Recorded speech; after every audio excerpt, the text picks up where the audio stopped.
Hey everyone, hey muscle mommies and muscle daddies. I'm in a new place. I'm not in my room, I'm in a hotel room, and I will be living here till February. Oh, my pasta's cooking, 1 second. ADHD at its finest. So I'm currently trying to carb load. That's why I'm cooking myself a nice big old pot of pasta. And I run the Army 10 miler tomorrow in Washington, D.C. So I got to wake up really, really early, and I'm driving with my friend there. And I'm so glad that I'm running this because I was going to have to run 12 miles this weekend for my marathon training. And my friend was like, oh, I'm doing the Army 10 miler in Washington, D.C. And I was like, wait, you're telling me I could either run this 12 miles alone around this unit, be bored and alone, and also have to like plan a route to a unit I've never been on, except I've been on here for a week, or I can do a race for the Army 10 miler and have a blast. I also have a 4-day weekend, so I've had like almost too much time on my hands, especially because we just started school here. Like I don't have much homework, so it's been a lot of like alone time, and it's definitely very lonely. I feel like I'm so used to interacting with people constantly, like literally on a constant basis. I wake up and I'm either interacting with my dog, my parents, I see my friends during the day, or I see my niece. Like I don't like spend a day like isolating myself. So when you wake up here in a hotel room and you're not like too close with anyone, you're like, what do I do? And you're like, you just crawl back into bed, and then you just get onto your phone, and then your neck hurts because you've been on your phone all day. But I have gotten a lot done today. It's just interesting because I don't know how people do active duty. Like I genuinely can't comprehend, because for me, I'm in the Guard. So when I think about people going to their duty station after this school, I'm like, you're joking. I'm like, you graduated and now you're driving to your next duty station. I can't do that. Like to me, like I know that this school ends, so I feel good. Once the school ends, I go back home to my family and my friends. That like keeps me going. I mean, I do a really good job at making friends here, and I am going to see friends later, but like just in general, I need to go back home eventually. Like I'm not that like nomad traveler that's like, yeah, military, pick me up and put me wherever you want me, and I'll be fine with it. Like, absolutely not. I don't know how my active duty friends do it. I wanted to talk about first breakups, first heartbreak, first loves. Where's my phone? I asked you guys questions on Instagram. Oh, come on. Oh, it's right here. Thank God. I tried to cover a few different bases, but I wanted to make this podcast as sort of like a validating way for you guys to like look back on your heartbreaks, reflect on them, but also like validate how bad they probably hurt. And it's really interesting how like when I look back and I think about how I felt then versus how I am now, it's so insanely like, it's so different. And even when I have a sad moment now, I'm like, damn, like this sucks. I hate to be sad about that. But then I really think back and I'm like, girl, you were so down bad. It wasn't even funny. So yeah. So I'll take you a little bit into like what happens when I go through like a heartbreak. So to clarify, my first heartbreak, and if we're talking romantically, I had a heartbreak and I wasn't dating the person, and then the first breakup. They were two separate things. So I fell in love before I had my first boyfriend. And I've also had like a friendship breakup. And the friendship breakup actually happened the same time as I had my first like heartbreak because of someone I liked romantically. So it was pretty brutal. Like now that I think about how traumatizing that is, like losing a friend I've had my whole life, and then also losing a person. Well, I mean, I didn't lose them, this one, but like getting heartbroken like that was just, it was brutal. And so I'm gonna like take you guys a little bit back into like what the healing actually entailed for me, because I posted a TikTok that was like me kind of taking clips of like any moment I had that I was feeling really some type of way about the person, and I did that over time to see my progress. But I deleted TikTok the first month that I went through my first breakup, so you guys didn't see every single crying moment even like through that TikTok. So I remember like first breakup, first of all, it was like panic attack while the breakup's happening. And like, I don't have panic attacks or anxiety attacks regularly. It was literally like I couldn't breathe for so long. I was like, like I could. It's making me laugh because like the fact that like that's where I was and I'm getting tripped up if I get a little sad here, and like there was one point where I couldn't breathe. So yeah, panic attack. Next day, I mean, I couldn't sleep most of the nights. I think I would wake up and my mind would race for 1 to 2 hours at a time. And then usually my biggest thing when I get heartbroken, which I'm like really only 2, I guess we're saying 2 or 3 times. My big thing is like I usually am like one of those people that goes to sleep all right, but I wake up really early and the waking up is like chest hurting and like racing, depressing thoughts. That's how I kind of like am like morning versus night. So whatever, I couldn't sleep, and I remember both heartbreaks, couldn't sleep. Just those awful thoughts, a lot of reminiscing, which is like the worst, is when you're reminiscing on all the good times and you're like, are you kidding me? Like, can you stop? Can you just please only show me the bad shit that happened? Like, it's interesting the way our brains work and how they do that stuff and literally block out all the bad shit. But I did have moments where I came to tons of realizations that I was like, holy shit, I can't believe I stayed for that long. Or, you know, whatever. I just remember it being so awful. And I don't think it was just because it was like a first. I think that's just kind of how breakups feel. Like you're losing a person that's still living, and the grief process is so odd. Like you're like, this person's still living their life and I just have to pretend like I don't know them, or like I have to pretend this whole relationship almost didn't happen and not text them every time I get the urge to text them, or not think, oh, my partner, or like not even bring them up in conversation the way you always used to. It's really, really odd. I remember actually the friendship breakup that I went through. I would bring this person up like I was still friends with them for a good amount of time. Like I wouldn't even say somebody that was my friend. I was like, oh yeah, my friend, blah, blah, blah, blah, blah. And they fully were not my friend anymore. So it was like, I think that I was more in denial of. And then over time, I think that one still kills me the most. I genuinely do feel that like friendship breakups are harder than romantic breakups. And I think the reason why I feel that way is because like friendship breakups, I feel like always kind of come back a lot to you. Whereas like romantic breakups, I think like once you really go through a long process of getting over them or getting through it, you feel, you know, disconnected with them. You find like another person to fall in love with eventually. So like that romantic void eventually gets filled. Now I have like really close friends, so it's not like my friendship section of my life is like unfulfilled. It's just like I think the friendship breakups leave such a lasting impact on you. Like I still feel some type of way about it today a lot of the time. But like I feel like over time romantic breakups really do fade away. But then again, it depends how much the person fucked you up. Like I feel that some people had such a more impact on like my psyche than certain people.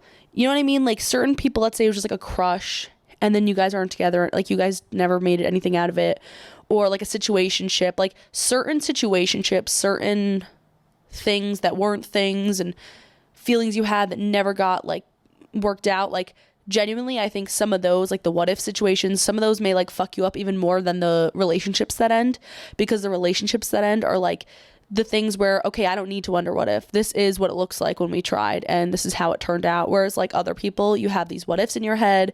You maybe didn't feel like you understood what happened when it ended.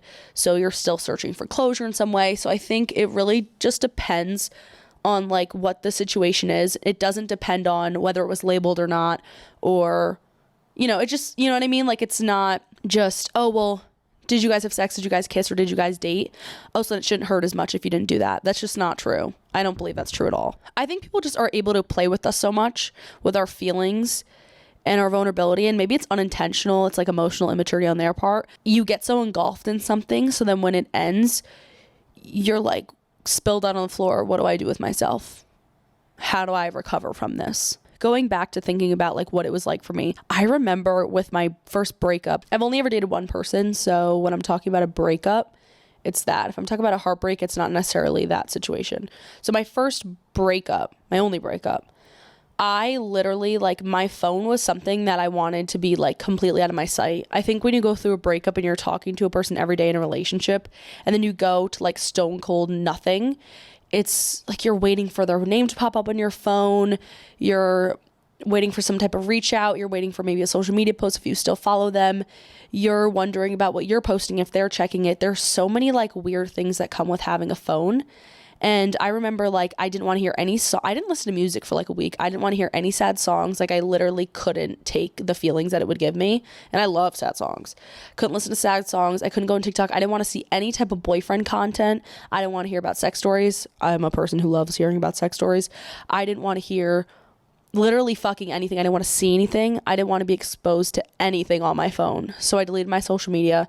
And that was definitely hard because I run my brand and, you know, I'm a big, like, content creator, so it was hard doing that. I recorded a few podcasts, which helped me because, you know, I love talking about my feelings because it helps. And yeah, but social media was, like, a big no for me. I couldn't be on it. I think that first month was just, like, brutal. And I think another hard part is when you go into other people's healing journeys and you ask them, like, how long has it been, or you listen to a podcast, it's like, it's been 7 months since my breakup, or you just see, like, some content online and then you're thinking, oh my God, they're saying they felt better at 6 months. I have to do 6 more months of this, or like, oh my God, they said that you still feel this way at this amount of time. Like, oh my God, you're almost like looking to other people to find like a way to almost give yourself a timeline, and it's just not going to really work because you have your own timeline. Like, you know, your body, your mind, your nervous system, it runs its own path, and whoever else's path you're looking at can't be compared to yours in any way. Like, you meet people that are like, yeah, I found my next boyfriend a month after, or yeah, I went to another relationship 6 months after. So you're like, okay, I look something to look forward to. Maybe I'll meet someone again. But you genuinely, I think the more you look into other people's paths, the more you start to freak out about your own. I also feel that, like, if you find ways to escape and distract so heavily till you get to those points where you think, okay, time heals. Once I get to 6 months, I'll be fine. I think if you think long-term like that, okay, 6 months is my mark, for example, you will find every single way to distract and escape the feelings that you feel. And my mission was, like, to not do that. I knew that I had to be able to get through it, not over it, not under it, not around it, like literally through it. I had to go through the thick of it, because if I was denying feelings that I had, they would just come up later. So anytime I'd be sad, I'd want to, like, pull up my phone or do something else. And then I would just be like, no, if you do this, it's going to come back again. Just not now. It's going to come again, and it's going to be even more brutal because it's going to be more suppressed. And then I would, like, make myself meditate or sit with the feeling. And it felt like shit, but, like, I think I'm only here where I am today because of those moments where I, like, actually sat with the sadness and the pain. Because if you don't, like, it will come up.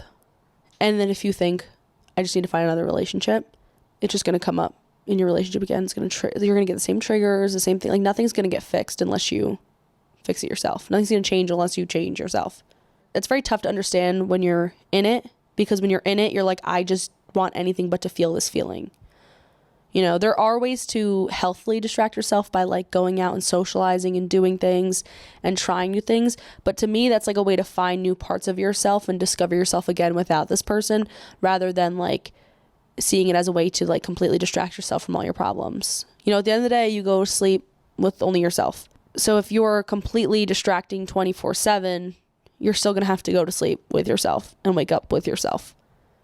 You know, TikTok can't be rolling through the thing for forever, like doom scrolling. I'm going to go over some of the questions that I asked you guys, and we're going to talk about this. So one of the things I want to talk about first was, what were some, like, unhealthy thoughts that you kept having? So this one's a good one. Someone said, will I ever love or trust again? Oh my God.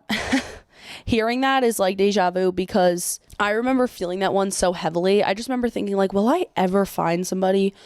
And then the thought of, like, opening myself up and being vulnerable with another person, I was like, ugh, like, literally want to throw up. I'm like, there's no fucking way I have to do this all over again with somebody. A way to kind of, I think, get rid of that thought, or not get rid of it, but, like, a way to, like, I don't think you should get rid of thoughts. Try to welcome the thoughts. Don't judge them, observe them. But also, I think with that thought, for me, I had to tell myself, when you do find someone you like down the road, you're going to be in a position where you're going to want to open yourself up again because you're going to love them so much, or you're going to be so captivated by who they are. Like, you will want to open yourself up when it comes time. Now is just not the time. Like, now is your healing time. Don't be thinking about the future and what comes in the future. Think about yourself now. And if that feeling keeps coming up, like, welcome it. Don't judge it. Observe it. You do have to also tell yourself, like, this is an irrational thought. It doesn't, like, there was a guy before him and a guy before him and a guy before him. Like, you know what I mean? There's always going to be another. Oh, someone said, did she ever like me, or was it all in my head? Oh my God, I hate this one. I hate this one because it takes me back to that first heartbreak. And it's like, I hate that one. That's like genuinely the thought that still can run through my head in very, very lonely moments where it's like, was that all in my head? Like, did they have no feelings for me? And then you think about it and you get in, like, out of that mood and you're like, no, fuck that, they did. Like, they just didn't want to say anything. But in that moment, you feel so, like, alone. Because you're like, oh my God, I'm fucking crazy. Like, that was never a thing. And then you just, like, run yourself in circles because of how scary I think that can feel, that, like, it was all in your head. But most of the time, it's not all in your head. Like, almost all the time, I think it's not all in your head. It's just something, like, one person's not able to bring themselves to these feelings that have been bubbling up, or like one person's more admitting of it than the other. It's just one of those situations where you're very confused, and when that relationship kind of ends, or that situation ends, later on you're still confused and you still come back to those thoughts of like, was that even real? Did that even happen? Like, am I just a fucking idiot? Don't feel like that thought is, if you guys are feeling that way right now, I can't say that the thought won't ever come up again. But no, you weren't crazy. Don't think you're completely psychotic, like that you just pulled this out of thin air. Like, nothing gets pulled out of thin air. People send mixed messages, and that's not your fault. All right, none of my, like, the screenshots aren't probably loading, so I think I know what question I asked, but I'm going to try to, like, match it. So basically, I think I asked in this one where it was like, what are some hard parts of the grief? Someone said it just takes time altogether, and another person said the fantasy being over. Well, couldn't agree more. The fantasy being over is probably the worst part, and realize that you've been living in fairy tale land is, like, catastrophic. I think it's like when you realize it, you're like, what the fuck?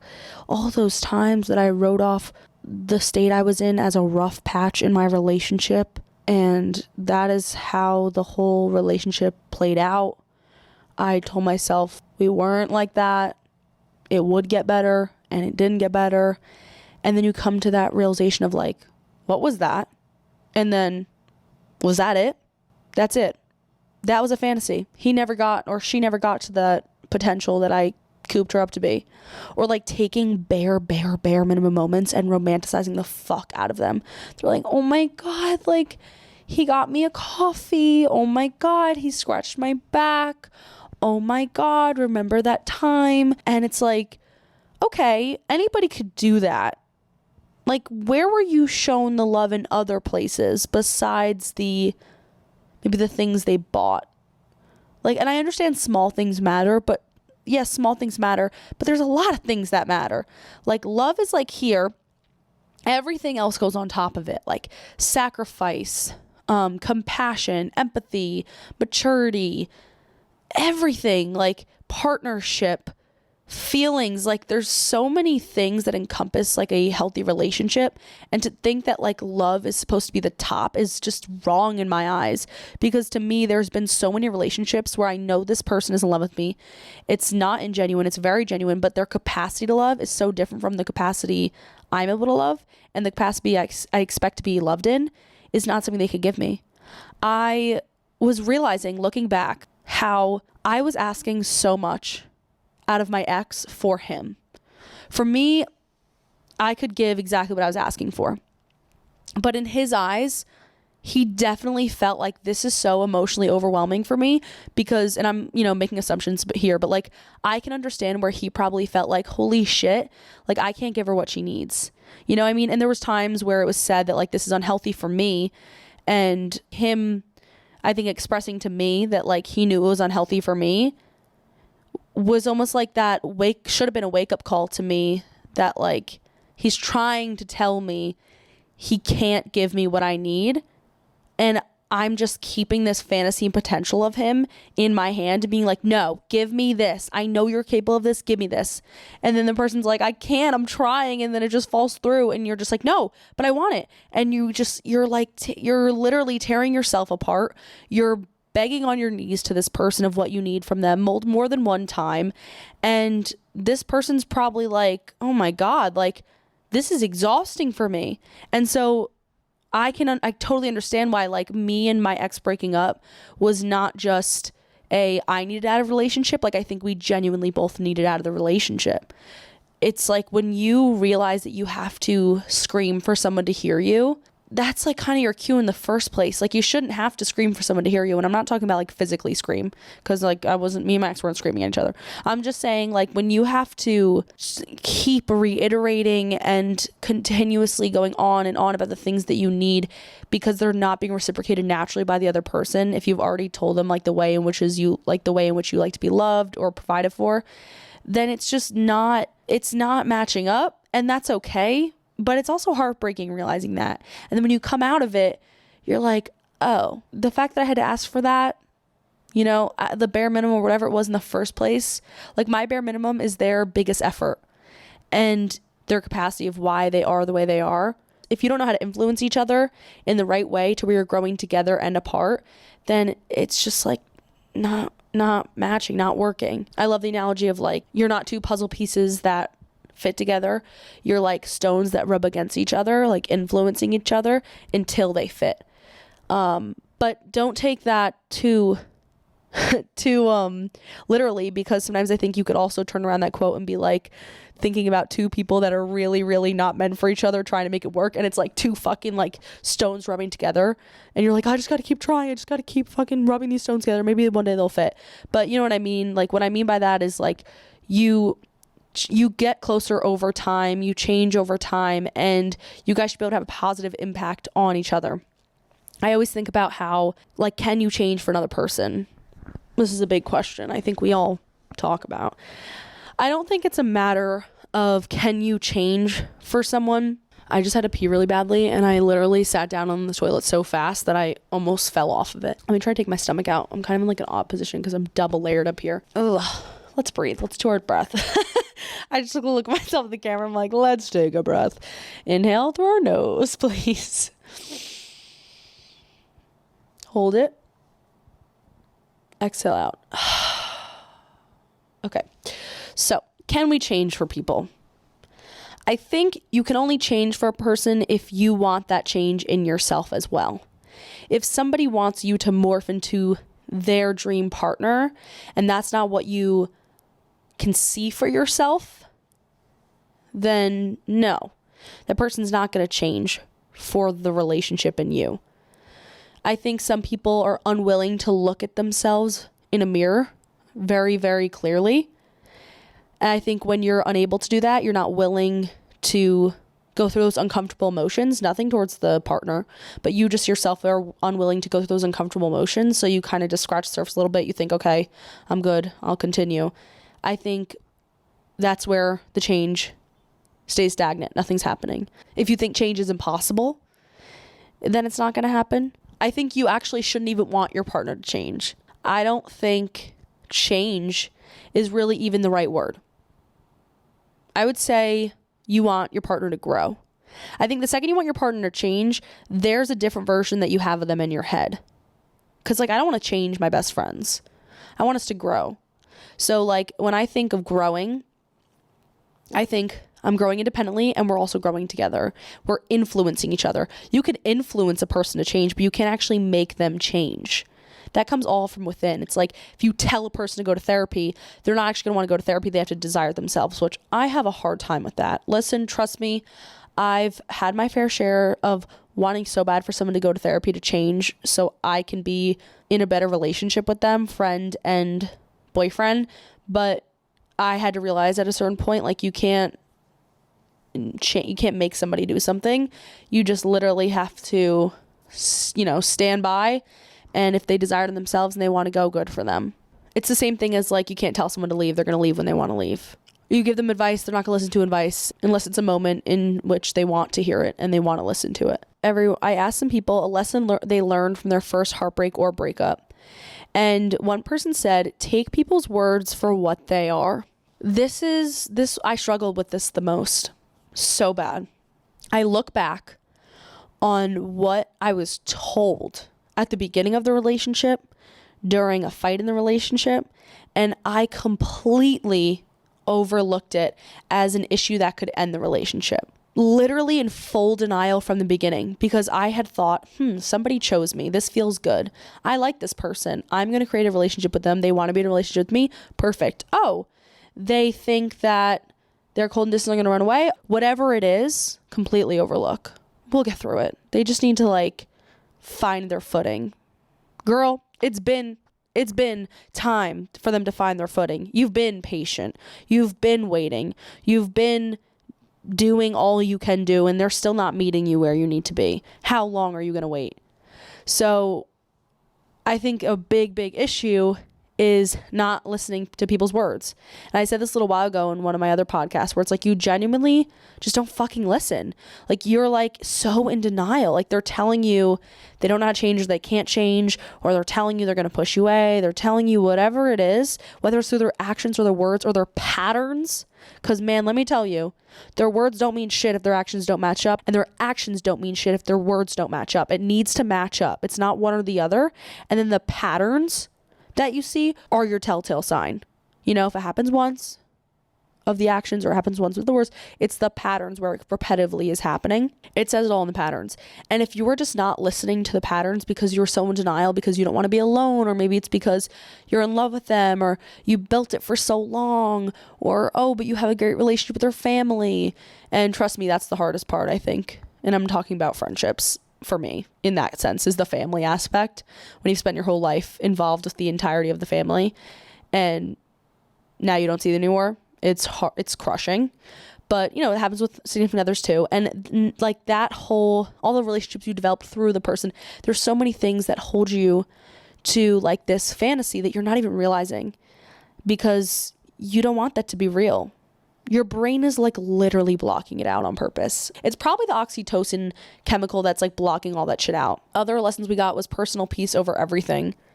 See, I was talking about this with a friend the other day.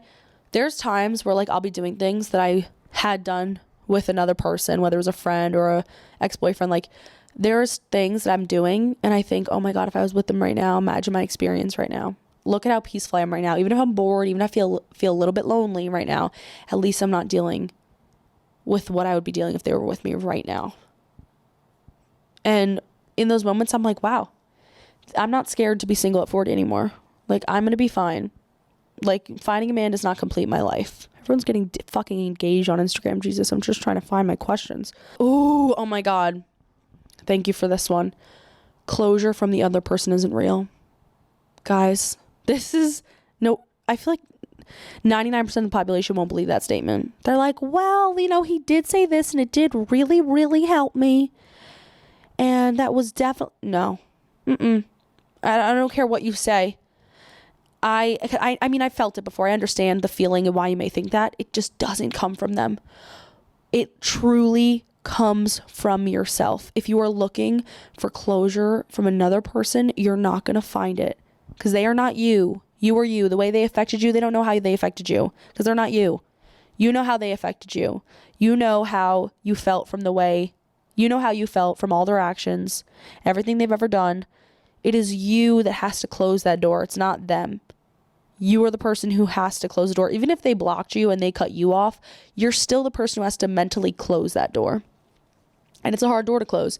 It's a hard door to close and not keep peeking to see if it's open. It's a hard door to close and put a dresser in front of it so you can't open it back up. It's a very hard door to close.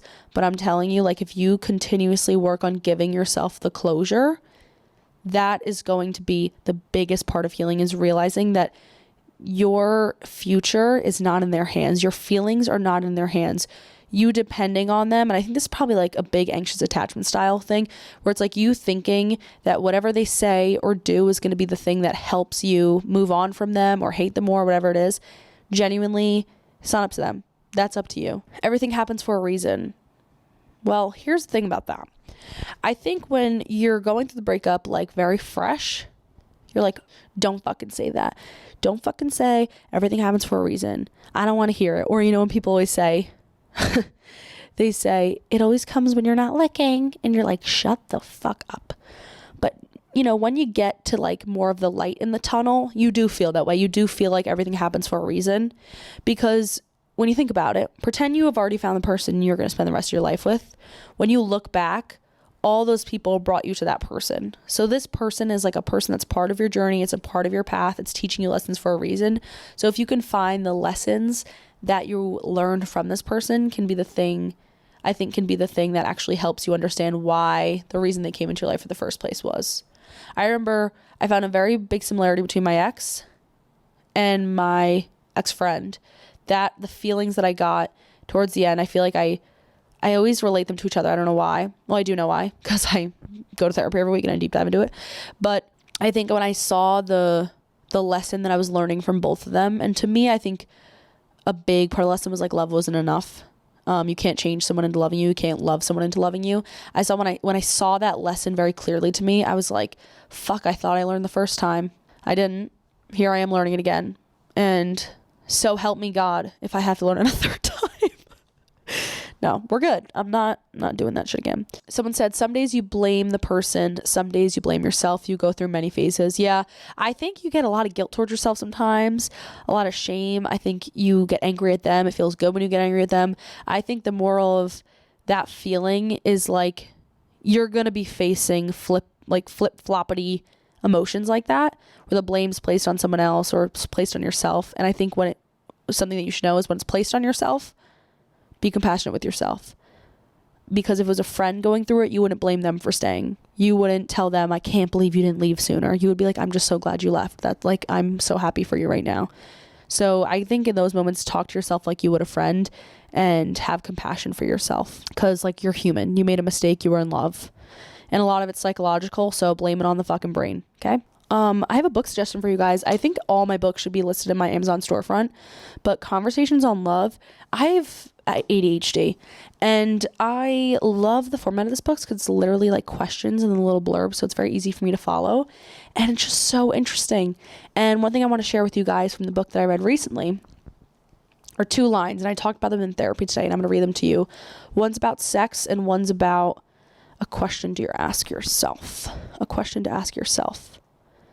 I underlined that motherfucker. Where are you? Here we go. Here we go.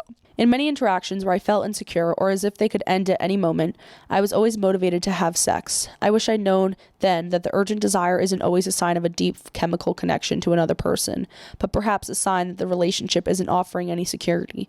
Isn't that an unhelpful fact of life that insecurity can trick us into craving sex with someone who cares for us so little? I love that. You want to know why?